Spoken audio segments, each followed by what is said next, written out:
Peace up, A-Town.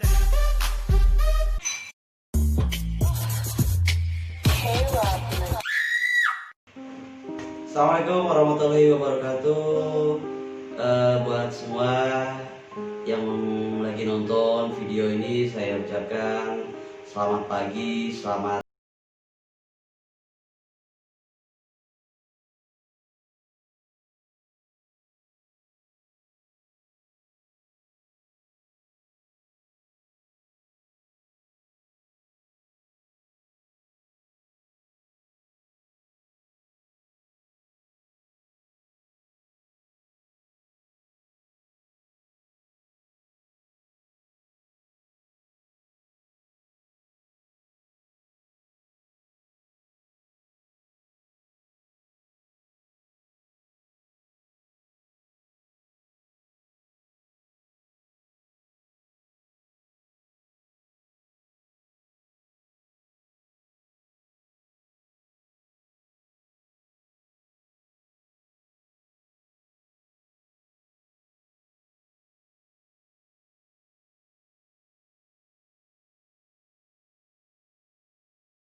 kutipan beliau. Kerja apa dikerjain? Yang pertama kutipannya.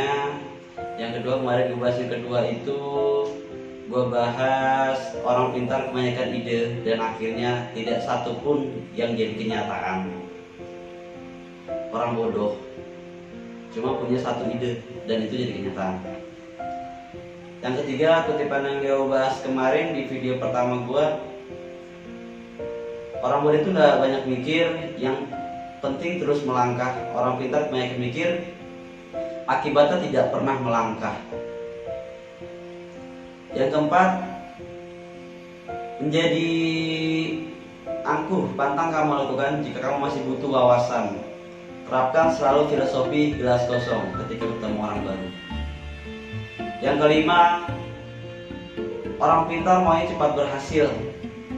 Orang goblok cuma punya satu harapan, yaitu hari ini bisa makan. Kalau buat anda semua yang belum nonton di video pertama gue di Nur Alfi Sarin Official, yang belum subscribe, like dan komentar apabila ada kekurangan yang gue sampaikan dalam kutipan Om Bob Sadino.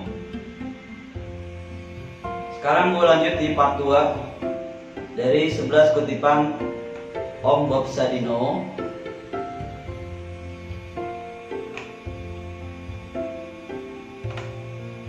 Yang keenam gue bahas di part 2 ini, yang beliau katakan dalam kutipan ini,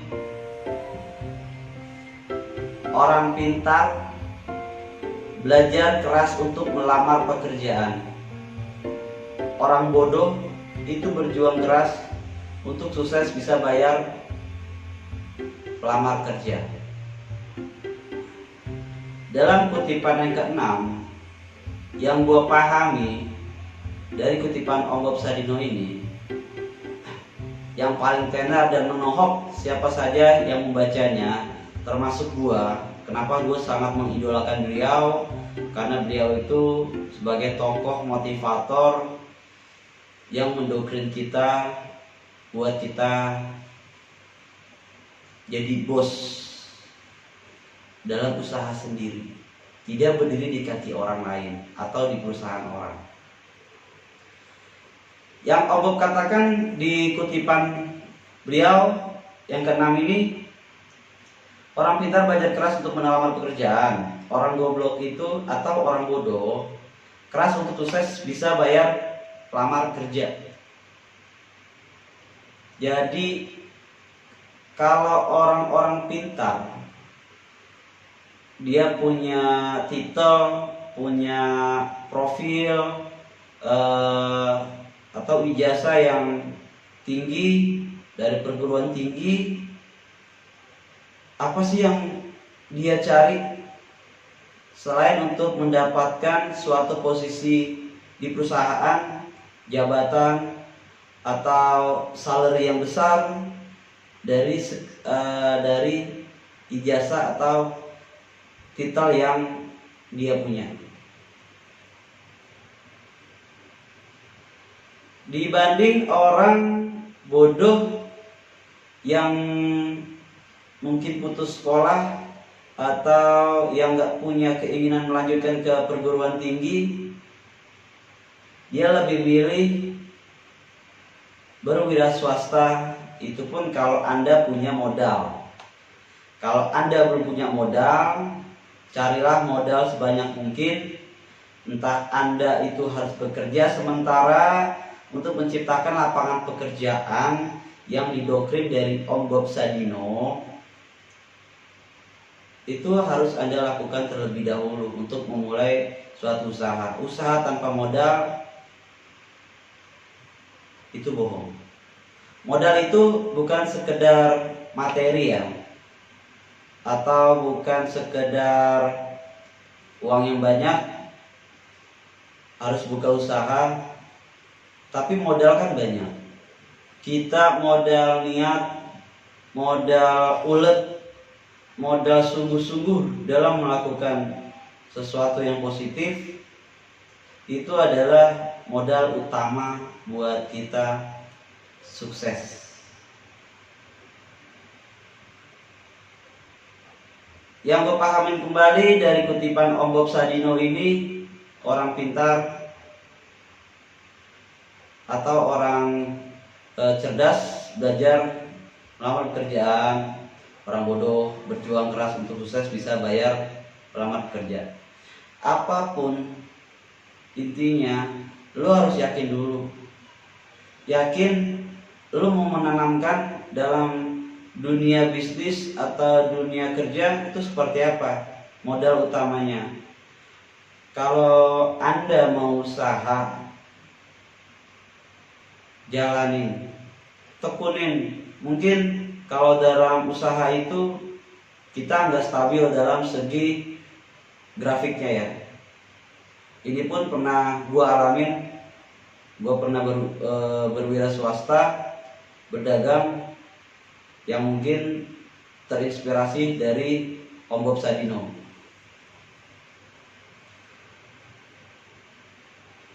Dari situ gue belajar, ternyata usaha itu yang gue lakuin dulu itu ada beberapa statement yang salah. Gue cuma modal nekat, modal cari uang, buat modal dagang, tapi nyatanya usaha gue gak berjalan lama. Tapi itu semua jadi pengalaman buat gue yang mungkin esok, lusa, bulan depan atau tahun depan, sebelum gue buka lagi usaha gue harus menanamkan statement-statement yang lebih mendukung buat usaha gue. Dari segi fondasinya, dari segi apa yang mau gue dagangkan, apa yang mau gue jual, gue akan lebih mematangin lagi. Ini bisa gak ya kira-kira untuk gue pasarkan? Yang kutipan ketujuh berikutnya dari almarhum Om Bob Sadino. Orang bodoh sulit dapat kerja, akhirnya bisa buka usaha sendiri. Saat berbisnis berkembang, orang bodoh mempekerjakan orang pintar.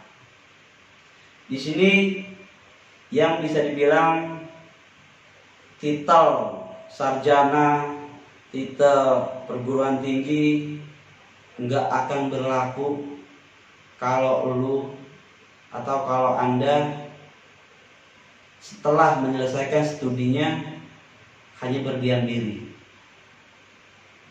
Berdiam diri menunggu lapangan pekerjaan yang mungkin sesuai dengan potensi yang Anda miliki saat ini, itu nggak akan datang.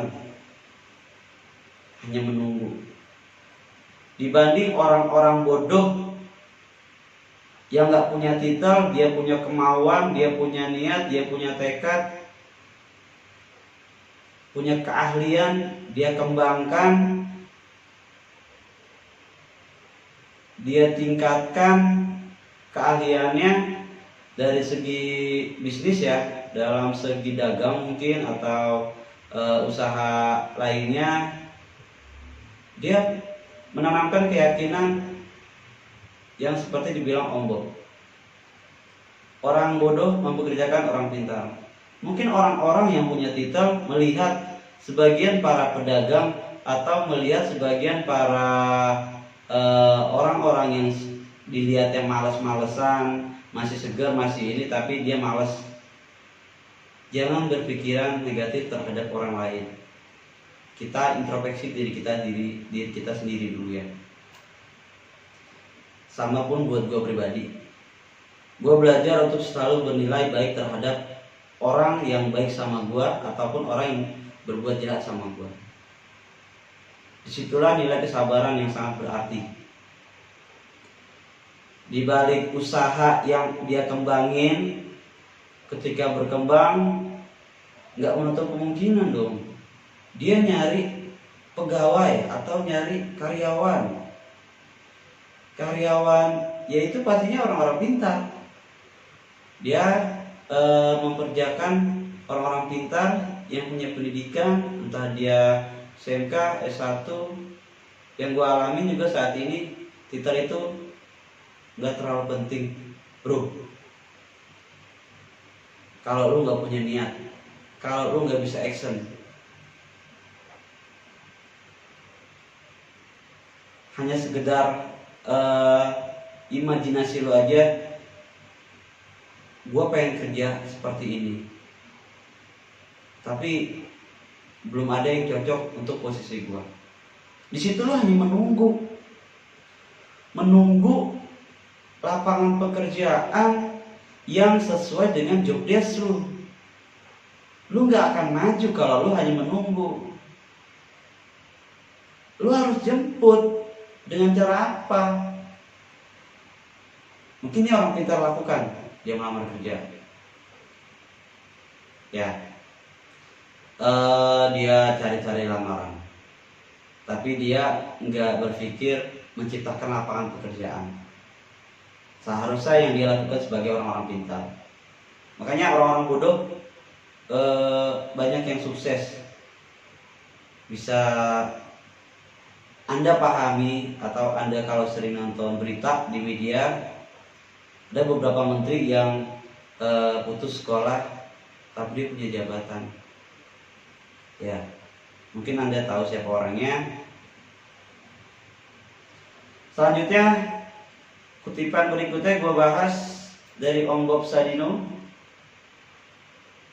Mau kaya berhenti sekolah atau berhenti kuliah sekarang juga, and start action. Karena ilmu di lapangan lebih penting daripada ilmu di sekolahan atau kuliahan. Kalau menurut gua,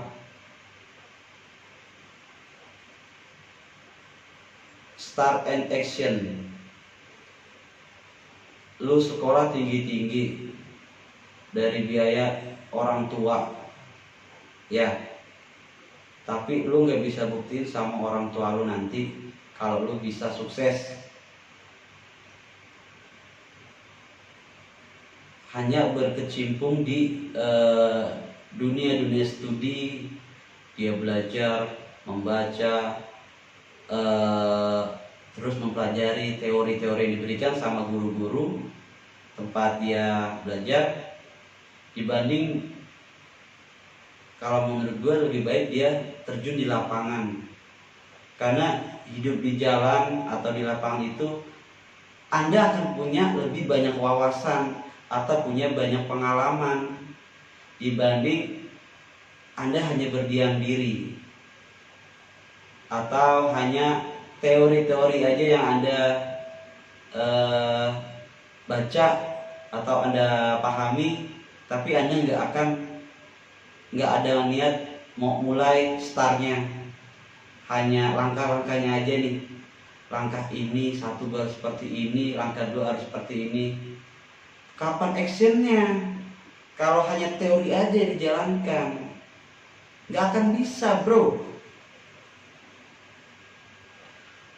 Ini seperti dibilang sama Om Bob dalam kutipannya, mau kaya berhenti sekolah atau berhenti kuliah sekarang juga. Jadi bukannya kita atau gua mendoktrin lu buat putus sekolah atau lu buat berhenti dalam studi yang lagi lu jalanin. Ya. Intinya ini hanya kutipan. Ambil positifnya dari yang disampaikan Om Bob Sadino. Karena ilmu di lapangan lebih penting daripada ilmu di sekolahan atau kuliahan. Bisa dibilang gue juga hanya dari putus sekolah di SMK lah ya. Tapi dari situ gue nggak berpikir buat kuliah pada situ. Di satu sisi mungkin gue mikir untuk biayanya, karena mungkin gue terlahir dari keluarga yang sederhana lah ya, yang berkecukupan pas-pasan buat hari itu, besok beda lagi. Tapi gue selalu niat buat merubah keadaan dalam keluarga gue itu lebih dipandang sama orang lain. Seiring jalannya waktu, ya alhamdulillah, mungkin ada beberapa orang yang masih mengucilkan, tapi gue selalu berprinsip dalam hidup gue itu nothing. Gue gak peduli apa kata orang. Kamu buat ujian, pernah peduli apa kata orang. Orang itu hanya melihat lo. Orang itu hanya ada, atau teman hanya ada ketika lo ada. Ketika lo gak ada, buktiin omongan gue, ada gak teman bakal nolongin lo? Kalau bukan orang-orang yang benar dekat sama lo, keluarga lo, kakak lo, adik lo, saudara lo, yang mungkin masih menganggap lo sebagai saudara. Teman, bullshit. Ini pengalaman gue ya, tapi nggak tahu kalau lo ngalamin seperti apa yang gue alami. Jadi sarannya itu, lu lebih harus di lapangan deh. Kalau lu sekarang masih dalam dunia kerja, lu sering-sering punya relasi di lapangan, rekan-rekan yang tentunya bermanfaat dan punya aura positif buat kesuksesan lu. Oke, paham ya?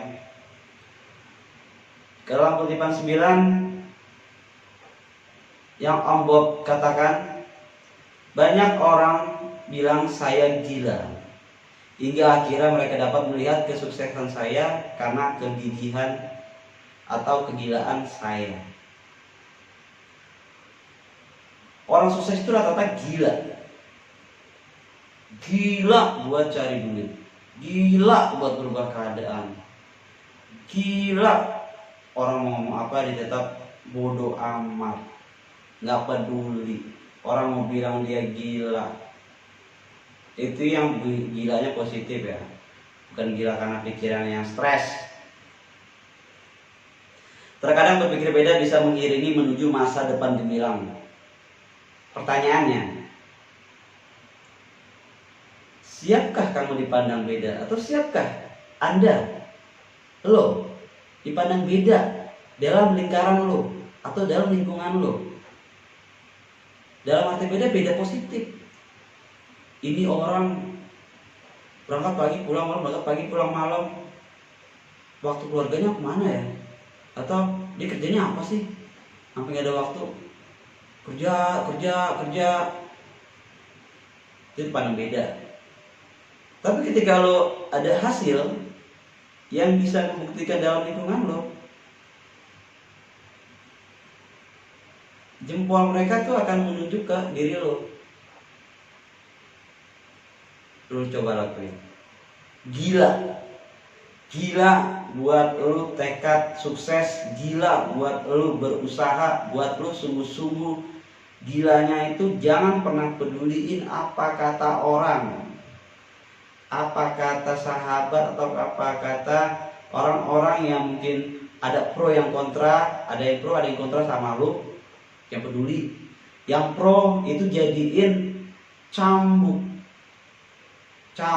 buat lo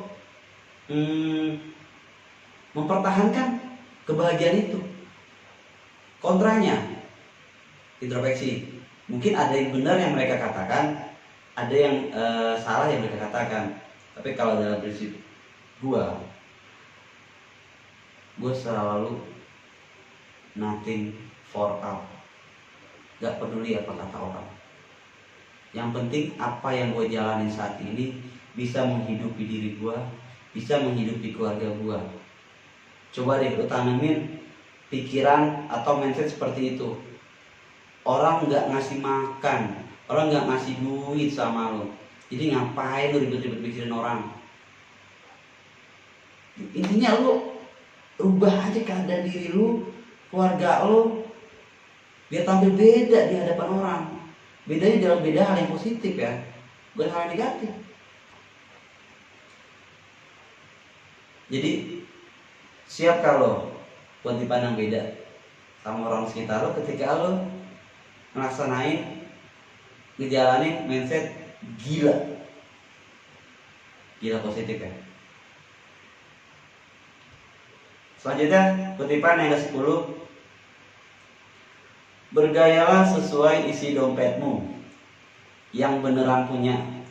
Gak akan banyak bicara seperti mereka yang berlagak sok punya. Gaya kehidupan mungkin kalau zaman sekarang itu orang lebih bergaya dibanding dia nggak sadar tuh isi dompetnya cukup gak tuh buat gaya dia, ya kan? Yang penting dia kelihatan rapi, kelihatan berdasi, kelihatan fresh, kelihatan tampan lah, ganteng lah, ya kan? Tapi dia nggak sadar isi dompetnya itu berapa rupiah. Oke, kenapa gue senyum? Ya mungkin ini gue, ya diri gue juga seperti itu ya. Cuman makanya gue belajar dari kutipan Om Bob ini, motivasi buat gue pribadi atau buat lo semua yang nonton ya. Jadi lo kalau bergaya, lihat dulu isi dompetnya. Bergayalah sesuai isi dompet, atau sesederhana mungkin lah. Kalau bisa dibilang, kalau gue walaupun ada, gue nggak mau kelihatan ada. Walaupun gue nggak ada, gue pengen tetap orang melihat itu ada. Jadi jangan mudah dibaca karakternya sama orang-orang sekitar lo, biar dia punya rasa penasaran. Kenapa sih si A ini hidupnya enak terus ya? Kenapa sih si B itu hidupnya beda sama si A? Itu kan sesuatu yang beda ya. Seperti mereka berlagak sok punya. Jadi kalau lu udah nggak ada materi atau gak ada kemampuan, jangan bergaya sok punya. Sok punyanya itu kalau dalam Betawi itu biar tekor asal kesohor. Dia bikinnya hari itu aja mungkin. Dia nggak mikirin esok dia harus makan, esok harus dia beli sesuatu, harus menghidupi keluarganya. Ya. Berlagak, bergayalah sesuai apa yang ada dalam dompet lo. Jadi nggak hanya sekedar gaya-gayaan, walaupun dibilang itu hidup kalau nggak punya gaya mati. Kata siapa? Emang mati karena gaya? Mati itu karena takdir, bukan karena gaya. Ya kan, banyak istilah orang-orang bilang hidup kalau nggak gaya mati, atau lu mati gaya. Bodoh, kasar, tolol itu kayak gitu. Jadi lu bergaya lah sesuai dompet lu, bukan karena gengsi. Oke, lanjut maaf, kutipan yang ke-11 dari Om Bob Sadino. Mungkin ini terakhir dari video pertama gua sampai part 2. Orang pintar merasa gengsi ketika gagal di satu bidang sehingga langsung beralih ke bidang lain ketika menghadapi hambatan. Orang bodoh seringkali tidak punya pilihan kecuali mengalahkan hambatan tersebut. Yang dibilang, setiap orang pasti pernah mengalami kegagalan. Tapi mau diapakan kegagalan itu adalah keputusan masing-masing orang. Kalau lu gagal dalam suatu bisnis, dalam suatu proyek, lu menyikapinya seperti apa? Tergantung. Kalau lu gagal, berpikiran gue nyari proyek baru atau gue mau nyari kerjaan baru, belum tentu lu sama yang kerja sekarang. Jadi lu nikmatin aja keadaan sekarang. Kalau untuk orang pintar yang berpikir positif, karena yang pertama itu yang lebih baik buat lo. Itu kalau statement orang pintar. Kalau orang bodoh seringkali tidak punya pilihan kecuali mengalahkan hambatan tersebut. Orang gigih sih ya, orang bodoh itu rata-rata orang gigih. Dia ada suatu hambatan dalam kerjaannya, dalam karir atau dalam usahanya. Memang orang bodoh itu punya usaha. Jadi dia nggak ada cara lain selain hadapi. Itu patut diacungi jempol. Mental dia itu ketika gagal nggak ada pilihan lain selain hadapi. Kalau orang pintar katakan, wah nggak ada pilihan lain, gue harus pindah dari tempat ini, gue cari tempat baru. Bodoh. Orang bodoh jadi pintar, orang pintar jadi bodoh. Itulah kehidupan. Intinya kita selalu melihat positif apapun keadaan Anda saat ini. Selalu berprasangka baik buat hari esok. Dan sama keyakinan Anda atau lo semua. Yakin, positif, kerja keras, nothing for all. Jangan pedulikan apa kata orang. Lo yang jalanin, ini hidup lo. Kalau udah gak merasa nyaman, tinggalkan yang tak pantas dipertahankan. Dan lu harus jalankan apa yang harus udah lu jalanin. Oke? Untuk kali ini terima kasih buat teman-teman atau lu semua yang udah nonton video ini dari part 1 sampai part 2 kali ini. Kalau ada sedikit kata-kata yang menyinggung atau kata-kata kasar, minta maaf ya, karena intinya gue di sini menyampaikan positif buat diri gue dan buat lu semua yang nonton atau anda semua yang nonton, supaya mindset kita harus positif terus terhadap apapun sesuatunya. Jangan lupa like, komen, dan yang belum subscribe harus subscribe. Wajib, gratis, gak bayar. Setidaknya lu punya inspirasi ketika lu gagal, lu punya, gue punya video ini nih buat meningkatkan rasa percaya diri lu dalam menempuh suatu jalan kesuksesan. Oke? Like, komen, dan subscribe. Komennya ya mau pro mau kontra bebas. Ketika ada yang pro ya alhamdulillah, kalau ada yang kontra gue akan memperbaiki. Oke? Terima kasih. Assalamualaikum warahmatullahi wabarakatuh.